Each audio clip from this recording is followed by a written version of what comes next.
What's up YouTube, how you doing? It's JP Dunphy, your BMW genius here at BMW 4 Washington. In today's video, I'm going to be going over some of the main differences between BMW's iX versus some of the bigger, electric cars that are out there. Primarily the Tesla Model X and Y.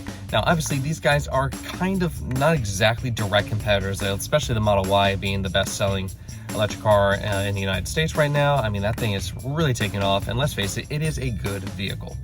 But as everyone knows, BMW is slowly starting to increase their things. In my personal opinion, I really think that we should have brought over the iX3. However, bigger wigs have basically said, hey, it's not quite ready for the United States yet. We're doing it over in Europe, but I don't think it's gonna, cover what people want here in the US. And actually, to that point, I actually agree. I think that the way it was currently set up with the current generation of it, I think when it gets its updates, that's going to be where it's finally where United States is going to be like, yay, happiness, and then be able to go from there. So I do apologize as I go through this. I do have some quick sheets where I put everything between the two cars so I can quick and easily assess everything I've got here. So I'm going to be referencing to these because there's a lot of things to go over between these cars. This isn't going to be the fastest thing in the world. I will also break this up into differences between the Model Y and the Model X compared to the iX. So, as we go through that, I will be sure to break those out. So if you're looking specifically for the information between those two, you can get that. So I'll make little chapters of this for you guys to make that easier to find it. So I guess without further ado, let's just jump right in, right? So recently, Tesla has made a big jump. They lowered the price of the Model Y, especially going forward here. So again, as you see me look over here, I'm just referencing literally every single data point that I have here. So rather than try and memorize this for two massive cars and make a bunch of videos, I'm going to try and knock this all out in one. So bottom line, yeah, Tesla lowered their price on the Model Y, which could mean one of two things. It could mean either that Tesla has always had this kind of a markup to begin with, and now they're finally bringing it down to the normal price point, which is good for consumers, but not so good for the people that literally just bought the car immediately before, because I think it dropped something like, it was like $12,000 or $15,000. I apologize, I don't have that exact number in front of me, but it was a sizable drop. I think it dropped from like $67,000 to like $50,000 for a car, which is, $17,000, which is nothing to sneeze at. Which does put, in terms of the Model Y, a fantastic price point in comparison to BMW. However, there are some things that BMW does significantly better. Main point of that is, let's go over the 5 basics one here. So most notably is power. It gets an extra 132 horsepower and 188 pound-feet of torque just out of our electric motors altogether, which basically means that we have better acceleration, even though we're a heavier car, that we can get there in BMW's measure 4.4. If you believe some of the numbers that BMW puts out in that. Honestly, a lot of the road tests have seen closer to about 3.8 or sometimes even faster on ideal conditions, versus about 4.8, which is what Tesla says their Tesla Model Y long range would do. And by the way, I'm using the long range as this thing just because that'll get as close to some of the numbers that we have here to be able to say, hey, close, yeah, maybe. But they both offer all-wheel drive, which is good. But we have, number 2, our acceleration is better. We have a little more space to stretch out, so we have about 5.1 inches more of front shoulder room versus rear. We have 4.3 in the rear, which is interesting, especially because the Model Y is actually slightly wider in terms of exterior dimensions, but we have more interior space compared to the two. So basically, you have that. We have half an inch more headroom, 41.5 versus 40. So basically there's more room to stretch out, which is great, especially if you have extra people in the car. That's good to have. We have significantly more options. You can option these things out with a lot more stuff than you can from Tesla. The one thing that Tesla does seem to still lack in terms of comparison with cars, again, yes, this is more expensive, but there's a reason for that, and that's probably stuff that we're going over in this video.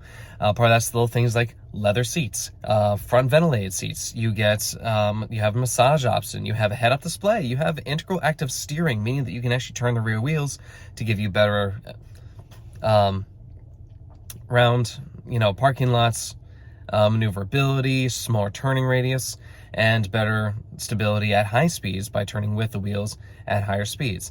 And then last but not least, number 5, we have, peace of mind. So putting the two warranties back to back, you basically have BMW and Tesla. They have a matching new vehicle warranty for 4 years, 50,000 miles, and that's great. They do edge us out a little bit in terms of their battery warranty. So where ours is 8 years, 100,000 miles, Tesla's is 8 years, 120,000 miles. They also have a slightly worse replacement level for their battery.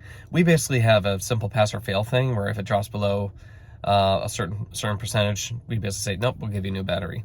The difference between that means because we have a modular battery system, we can actually just simply pop open the top, take out whatever battery module is bad, put a new one in, much cheaper if you're out of warranty during that time. So in that sense, yeah, definitely a win there. For roadside assistance, we actually beat them out just because while they do offer a 4-year, 50,000 mile roadside assistance option, ours is 4 years unlimited mileage. So we don't have any limit on the actual mileage for our roadside assistance. So if you could be one of the cross-country travelers, you're fine, you're covered with that. And of course, last but not least, we have an included maintenance plan for 3 years, 36,000 miles. That doesn't exist for Tesla at all. In terms of total range, even though they state that that the Model Y long range can go up to 330 miles, if it's anything like my personal experience with my Model 3 Standard Range Plus that I had, it's never close to what you actually are told. Even in my current i4, I have made significantly better actual things. So when it tells me in my i4 that I have 236 miles, I actually have driven 236, in this case, most cases more, before I had to recharge. I only go down to about 10% before I actually recharge anyway, but that's just me. Another benefit there is, of course, we can charge our batteries to 100%. We have a built-in buffer, meaning that we actually have better long-term results from our terms, especially with our 5th generation battery tech, and we now have the 6th generation battery tech that should be coming out in 2025 with the new class that's coming out. I believe Tesla's in there. For all you guys that are actual full-blown Tesla fans, you can actually correct me if I'm wrong on this, please. I'll do that in the comments below, if you please. Obviously, again, this is my personal experience with Tesla. Doesn't mean that it's everyone's experience. Some people absolutely love Tesla. So, to you guys, okay, good for you. I've had my time with Tesla. I haven't been overly impressed outside of the charging infrastructure. One thing that they obviously do better than BMW altogether, because they have the proprietary plug, that also means they have the proprietary network. Now, as you've probably seen other YouTubers do, they have extended that out to extra non-Teslas in certain kind of trial things. And over in Europe, they now have their V4 Tesla chargers that have the built-in combo charger for non-Teslas as well.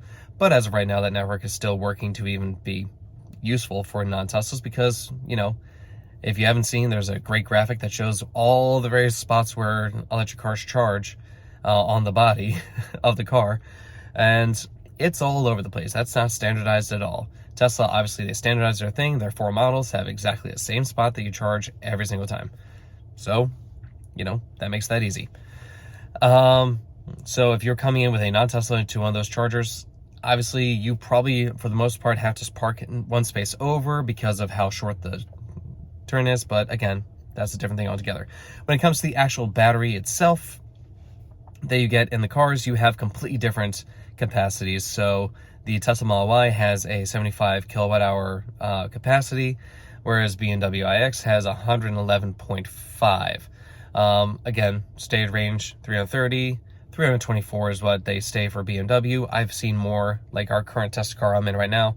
I'm sitting in the iX as I'm filming this. It's at 222 with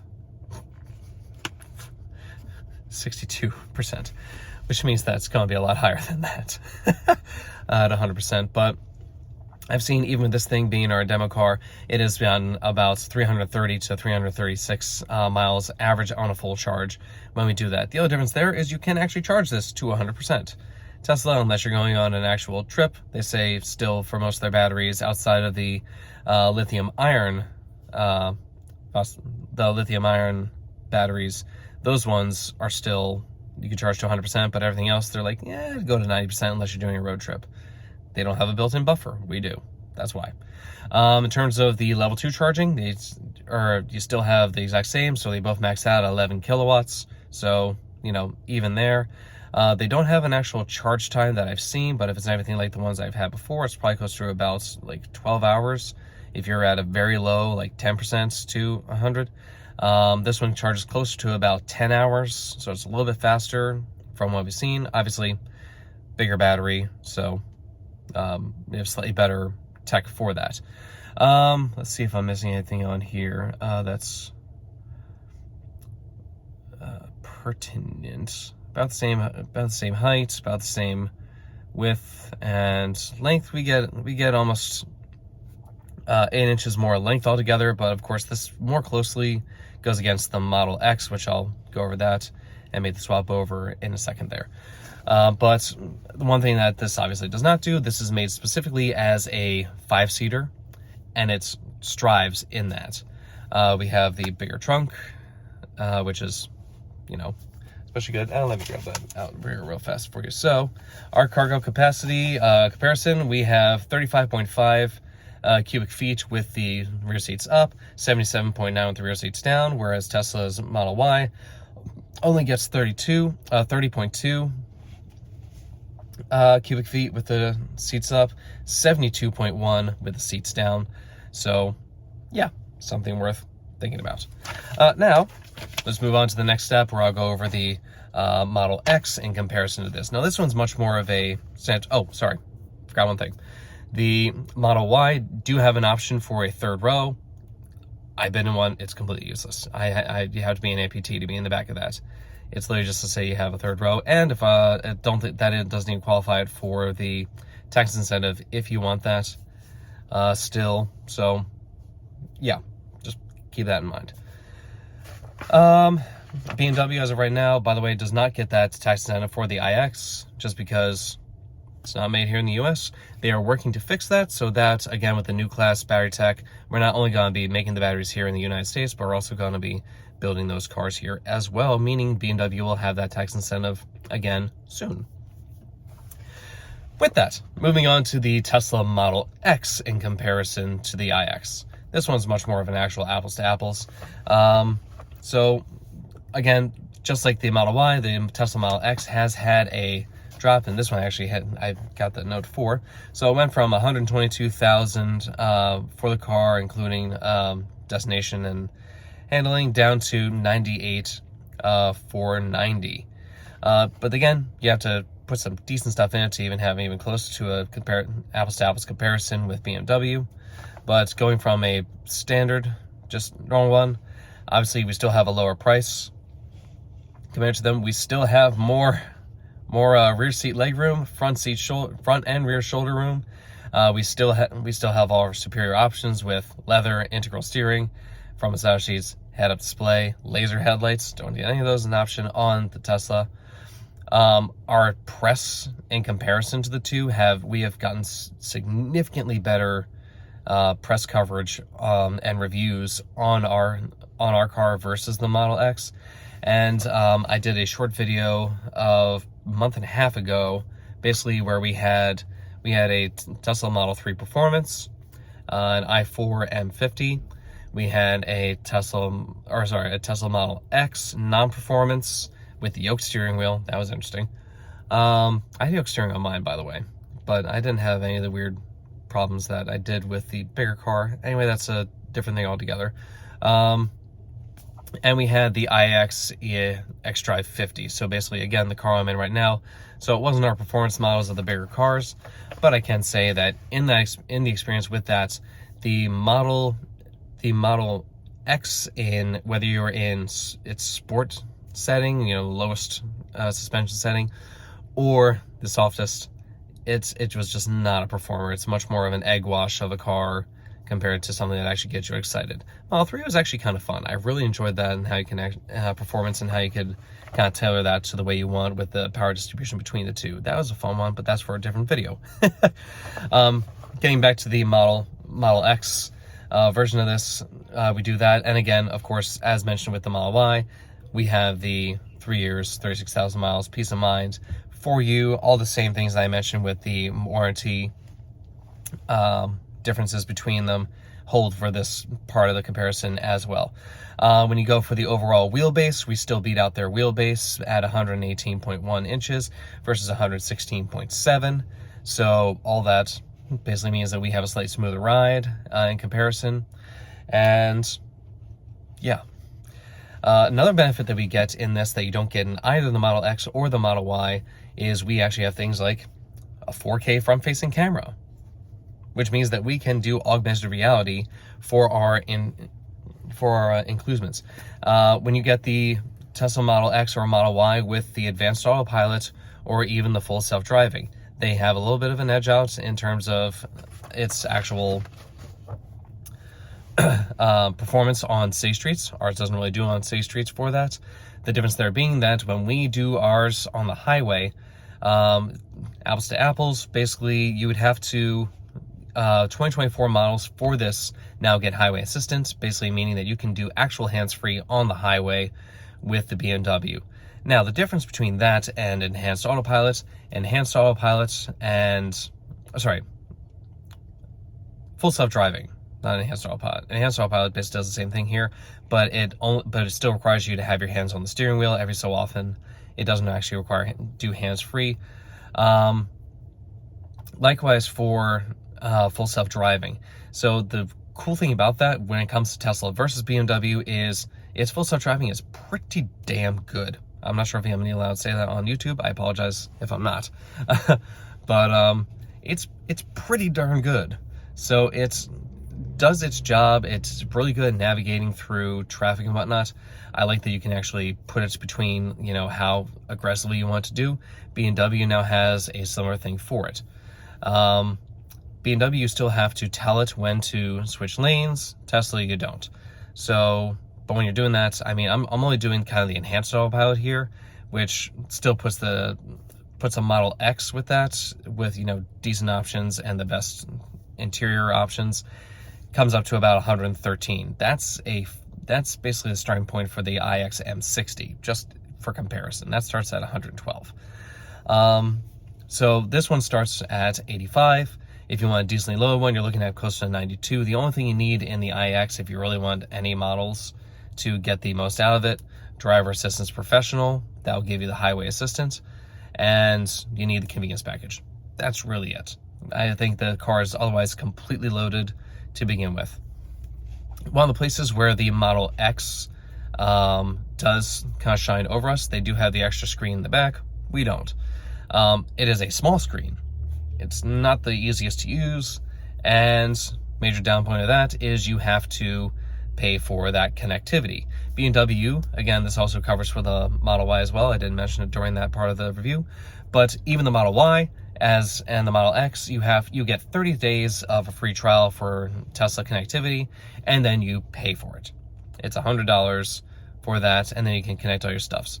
Other downside of that is obviously none of your video stuff is actually doable while driving. If you do have the screen in the back, yeah, it's doable, but it's an 8x8 screen. It's literally this big. So if you have kids, they're going to be doing this the whole time. I personally prefer the i7 with its theater screen in the back instead. It's a better screen all around, better sound system. That's neither here nor there and not part of this comparison. So apologies for the sidebar there. In terms of the actual overall size and everything, again, if you look at the performance and economics of it, the Model X is supposed to be faster because it has 670 horsepower, but there's no listed torque number for that. Ours is 564 pound-feet of torque. Our stated one is, again, 4.4 for 0-60, whereas the Model X is supposed to be faster at 3.8. Again, any of the actual reviews of it have all found that the BMW is actually significantly faster at about 3.8 seconds. So if you go by the reviews of them, they're more, you know, dead heat for that. We again have the bigger battery. Tesla Model X maxes out at 100 kilowatt hours of storage, And again, same issue as the Model Y, where you can't, or rather you shouldn't be charging it past 90% unless you're on a road trip. BMW doesn't have that issue. We have the 111.5 kilowatt hours of charging, or of battery capacity altogether. We give you a net usage of it of 105. So still more than that. That also plays into the fact that, yes, they say 348 miles. Again, in all of my experiences driving a Tesla, my personal Tesla and other people's Tesla, for long road trips, ones that are out there for actual comparisons, I've never seen the actual range anywhere close to what they state. I think the most I've ever seen, and friends of mine who have the Tesla Model X, the most they've gotten out of theirs was about 300 miles, which is, 48 miles less than their stated range. For the BMW, I personally have driven the Model X. I picked one up at BMW North America and drove it down for one of our electric events down here because we didn't have any available because they kept being sold. In that drive down, I was actually seeing 346 miles out of a full charge, and that was going from 100% down to 3%. Still had 14 miles left at that point. So I'm actually seeing more range in that than they stated, which is a nice change. Obviously, depending on how you drive, that depends on what your actual mileage will be. One thing that is supposed to do better than us is supposedly it has a maximum charging rate on AC charging of 11.5 kilowatts rather than our 11. Again, I've never actually seen anything of it actually taking that in, but I'm not actively charging those ones on a normal day. A friend of mine has a wall charger at home, and his power meter has basically said that his Tesla Model X is only taking in 9.8 kilowatts. So who knows? Maybe in the ideal conditions, it does take that in. I'm not sure if that's about battery preconditioning, where that has to be that to take it in. BMW doesn't have to precondition the battery for AC charging, only DC charging. And ours basically puts out exactly whatever the charger is putting out. We have a charger over here, it puts out 6.6 kilowatts. We get 6.6 kilowatts coming into it. We have our delivery charger, it puts out 7.4, we get 7.4 in the car. So, ours has always been exactly what the charger is capable. If you didn't know, all these things are limited by whatever the weakest link of the charging thing. So you basically have your source, whatever you're plugged into, the charger itself, that might be limited depending on what you're charging in. And then, of course, the car, whatever the car can take. So it depends on which is the weaker link of all those to tell you which is going to be, the bigger problem. Again, main thing that you get in this car compared to the Model X, it's more of a car. It's more tailored to you. You have adaptive regen. You don't get that in the Model X. You have the ability for high, mid, and low. You basically have high or low in the Model X. You have brake mode, which is Model X basically all the time. So if you want this car to feel more like a normal car, you can do that.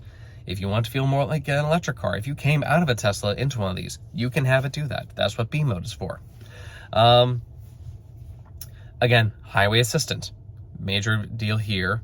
You don't have to worry about. Major benefit here is you actually have hands-free. Drive down the highway. You still have to look forward. You still have to pay attention. You're not gonna be, putting a weight on this like Teslas and trying to trick the system into thinking you're there, and then, getting into a crash. Our safety systems are significantly more advanced in comparison. We actually have things like exit warning. So if you're parked on the side of the road about to open your door and some car's coming, this will warn you. We have the same reactivity of Tesla when you're on the road in autopilot mode. If a car starts coming to your lane, you have to be in autopilot for Tesla to do this. This happens normally with BMW. It will actually kind of adjust over if a person's coming into your lane, so that way they don't sideswipe you. Front and rear cross traffic warning. In what I've seen with my Tesla, it does that. I've had issues with the automatic parking. Tesla only backs into the spaces. BMW offers you to back into the space, pull out of the space, pull forward into the space. Much more reactivity for that. This one remembers the last 600 feet that you've driven forward, so you can have backup assistant for all of that. You can actually get out, you can start parking and then say, look, it's a little tight, I'd rather get out. Our parking assistant now extends to the basic things that you could do with Tesla, before. But Tesla's basically pull forward and back. Ours, now you can basically find the spot, say it's a little tight, hop out, and the car will park itself. I did a separate video on that as well. I can leave that link in the description below. In terms of just our basic tech, yes, we don't have a bunch of videos and stuff on there. In my personal experience of driving Tesla, the only time I found those videos helpful was when I was in super low charge, and I am sitting at a Tesla supercharger for the hour and 15 minutes to fully charge my car. I've only done that 4 times my entire year and a half having the Tesla. So maybe that might be your experience. I've always found myself basically on my phone more than using the onboard system. If you have kids, I think that's a major benefit that Tesla does have over BMW as of right now. BMW is currently using a Linux operating system, unless it switches to iDrive 9. With that switch, we'll now have Android Auto operating system for the main thing, which means that we will then have access to apps, App Store, things of that nature. So the Linux system, yeah, a little bit lacking in terms of that. You do now get YouTube, which is a good alternative to it, but you do need the 5G personal eSIM for that. Keep that in mind. The newer cars that are coming with 5G personal eSIM standard, things like the X5 and X6, those have it. So X7, 7 Series, i7, they get that standard. Trying to keep this still to a price point so you don't have to spend as much money as the Model X. And of course, again, basic things. We give 3 or 36,000 miles of scheduled maintenance. We have 4 years unlimited miles versus 4 years 50,000 miles for roadside assistance. We have the Model X actually has a much better top mileage in terms of its battery warranty, where they still have 8 years, but theirs goes out to 150,000 miles. So that's good. Again, they have a lower threshold for when they will replace the battery for you, so just keep that in mind. BMW's is not that low. Yeah, I can't tell you, just for legal reasons, exactly what that thing is, but it's nowhere close to that low. So we will replace the battery bits much sooner than Tesla does. So that's beneficial. Of course, the other major benefit of all of that is Tesla, if something goes wrong, they basically, depending on the model, have either 2 major battery packs or 4 major battery cells. Altogether, you'd have to replace an entire cell. Again, BMW modular, you can basically pick out exactly the module that's going bad and then put it back. So, cheaper maintenance if you have to do it all together, helpful. All that together, let's also face the fact that BMW has many more maintenance places out there. Yes, Tesla can do some of it over the air. That's fine. We do updates too. That's not overly needed. Tesla did pioneer the whole over-the-air updates option. Thank you for that, Tesla. You did a great job with that, and have now paved the way to basically tell a bunch of other people, including BMW, look, over-the-air updates is the way to go. In that sense, major applaud for Tesla for pioneering that. I can't remember if it was 2012 or 2014 that it started doing that. I think it was 2012 though. But again, major Tesla people, let me know in the comments if I'm wrong on that. I think it was 2012. 2012. God, it's been a long day. Anywho, that's just the basis of all this. If you're looking at back to some of the numbers again, we have more legroom in the back at 38.9 versus 38.4 for the rear legroom. We don't offer a third row in here, but again, basically the number one issue with this particular car right now is that it doesn't offer a third row. Compared to the Model Y, that's not really a third row, let's be completely honest. It's for toddlers, like really small toddlers, and even then you still need to put that. And I may have missed it, but I didn't see toddler mounting points on the third row option, so just keep that in mind. I have not actually seen I haven't actually seen the third row on or pay attention to whether or not it has the toddler seats, the latch system in the third row in the Model X. I don't believe it does. I might be wrong on that. Again, if you own a Model X, please let me know if I'm wrong on that in the comments. And yes, Let me know on that, because that's the one thing I actually don't remember off the top of my head. I have sat in the back. It's okay. It was like 32 inches of knee room, and that's if the second row was in the right position to offer that. So just keep that in mind too. Other major benefit or downfall, if you will, is with those rear seats up, you do not have access to that space. You know, you have, I think it was like 8 cubic feet in the back with those rear seats up. It's basically an unusable trunk at that point. But that's also a standard thing for most cars, unless you're the Rivian R1S. So, just being honest with that. Last but not least is, of course, cargo room with that. With the rear seats down as a 5-seater, the Model X does edge us out a little bit at 37.1 cubic feet of cargo space versus our 35.5. And also because of that, that means that when the second row is down, which it doesn't go completely flat, ours does, but you get 91.6 versus 77.9. So again, there's your kind of comparison there. If you are hauling a bunch of stuff, the Model X will give you a little more wiggle room, even though it's a slightly smaller opening in the back, to actually get something in. The iX that I'm in now does have a slightly bigger opening to get bigger items in. Yeah, another sticking point for some people, we don't do a frunk, but we have a more efficient heating cooling system, so ours uses less energy for that. I don't have an actual measurement of exactly how much less energy for the Model X versus the Model X. I haven't actually been able to do my comparison for that. In terms of my Model 3 versus the i4, I did 2 major comparisons for that, as well as one for mine, my current car, my i4 eDrive 35. In both those cases, it was significantly more energy usage in the Tesla versus the i4 in any of its forms, any of its trims, either eDrive 35, eDrive 40, or M50. All the i4s had better heat retention. I was able to do a test of the newer heat pump version of the Model 3, so standard range, rear-wheel drive. That one was closer to what BMW was, but we still edged it out by about 0.3 kilowatts altogether.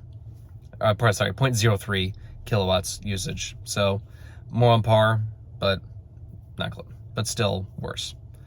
In terms of general efficiency, everything that I've read and experienced between the two, Tesla has a higher stated, less real world. BMW has a lower stated, better real world. So, you know, again, it really depends on your driving habits. I have averaged 3.4 miles per kilowatt hour in the iX. I have averaged 3.8 miles per kilowatt hour in my i4. If I am driving it like it's an absolute fiend and I stole it, then I'm close to about 2.9 miles per kilowatt hour. But in terms of all of those, my efficiency, I used to be really excited when I'm like, ooh, 2.8 miles per kilowatt hour with my Model 3. That's pretty bad, because that's me flogging my i4. And the iX, even the M60 had an average kilowatt hour, miles per kilowatt hour of 3.3 that I've seen just on test drives alone for the model we have here. But again, that's going into a different kind of area. This is just trying to cover the most comparable versions of these cars. So a decked out, or at least decently loaded Model X will still put you back 113, or just shy of $114,000, whereas the equivalently loaded iX would be about 94. Just think about that. Again, leathers, integral steering, front massage seat options, head-up display, and everything that I've done between the two cars. Model Y, whether you're in performance or non-performance, and the Model X, whether you're in performance or non-performance. Both those cars, they're okay. I think they, obviously the electric thing, they have more mid-range oomph from what I've sensed. BMW is definitely more of an actual highway car, whereas the other one is more for the city. You get more low range power. But everything that I've seen with the iX, ours actually keeps going, whereas the Tesla kind of peters off after about 65 miles per hour. So it's like, yes, here we go. Ooh, okay. i4, iX. Okay, here we go. Ooh, and just keeps going. So it basically runs all the way up to its actual thing. That is a buddy of mine that I need to go help out. So with that, I'm actually going to cut this video off here. If we get another one trade in, I will happily do an actual in-car comparison between the two, and I will do so. If you have not seen it, I've done previous videos 2 years or a year and a half ago at this point, where I actually compared my Model 3 that I had at the time to the i4 M50, sizing, all of that. Check that video out as well if you want to. If you found this video helpful, as always, like, comment, share, and subscribe. And yeah, so just factor in all these things. If you're looking in the market for it. And BMW, if you're listening, please bring the iX1 and the iX3 here to the United States. Please, please, please, please. I know you're bringing out the Mini Countryman all-electric for the new model year. I am very excited for that. You better believe I'm probably going to switch to that car later on. But everything else, we need to be able to have a car that directly compares to the Model Y. The iX3 will be that car, and I look forward to when that car finally comes to the United States, so then we can actually have a legit apples to apples comparison for the Model Y in BMW's lineup. In the meantime, again, thanks so much for watching. This is a longer video. I do apologize for people that need to sit through that. I wandered a little bit with my head and thinking, going through all of it, because I'm putting personal experience with actual data that we have here. And yes, if you found this helpful, as always, like, comment, share, and subscribe. I know about 97% of you guys do not subscribe, but watch the videos. You don't have to hit the bell icon. I don't care about if you see absolutely every video in here, but the subscriptions help me out, help me do more for this channel, and makes it so I can actually eventually, I'm very close to being able to make enough revenue from this thing to actually start to rent cars to be able to directly compare them, which will be fantastic going forward. Again, thanks so much for your time. I know this was a longer video. Apologies for that. If you'd like, I can make a separate video doing an actual comparison, much more structured, between the Model Y and the iX, as well as the Model X and the iX. So with that, have a great one. Check you later.